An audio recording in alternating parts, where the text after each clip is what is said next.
Makan cookies. Susu.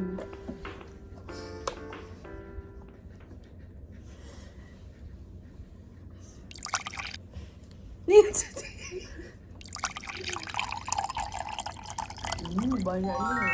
Kau nak makan mana? Of course lah yang ni. Okay, sama. Ini juga. Favorite Kalau kalau yang ni dulu. Yang ni dia chocolate chip. coklat saja lah. Chocolate chip. Yang ni double chocolate chip. Yang ni double chocolate chip. Yang ni chocolate chip. So kita nak makan chocolate. Yang ni White macadamia. White chocolate macadamia. White chocolate macadamia. So kita makan yang ni dulu. Tak baby cookies. So yummy. Berapa ringgit ni total? 6 pieces. Satu kotak 6 pieces. RM14.70. Okay, Yara.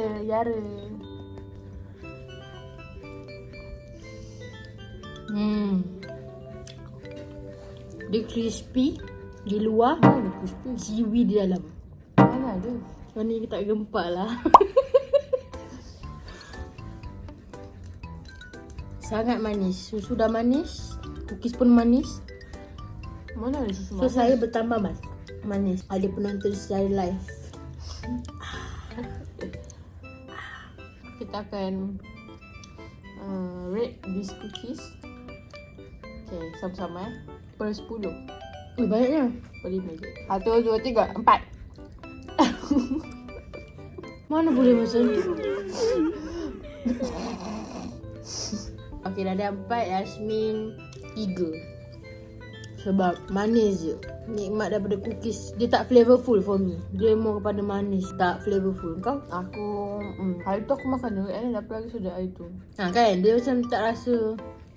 Tak tahulah apa yang tak kena. Tapi rasa dia macam manis lebih.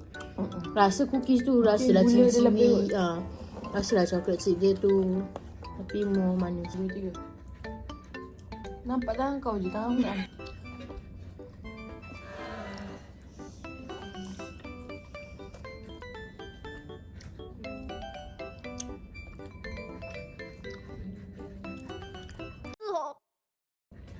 Ini dia lembut. Cepat. Kita kena rate cepat-cepat. 1, 2, 3, 4. Aku 3 je. Sebab dia agak keras. Tu aku sebab dia tadi tu kan double chocolate kan. Double chocolate tu lagi more chocolate. That's what I like. Everything chocolate is my favorite. The last one. Nama apa dia? Kamidia. White chip Kamidia. macadamia. Macadamia. One sushi. Dar.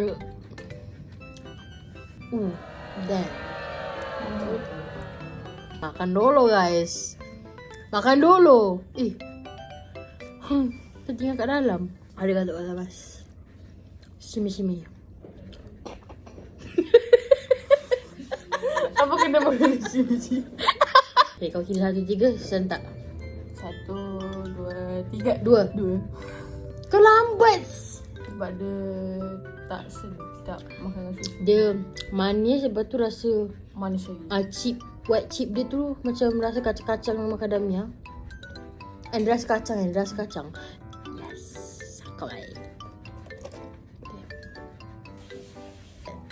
Itu sahaja daripada Mena. Thank you.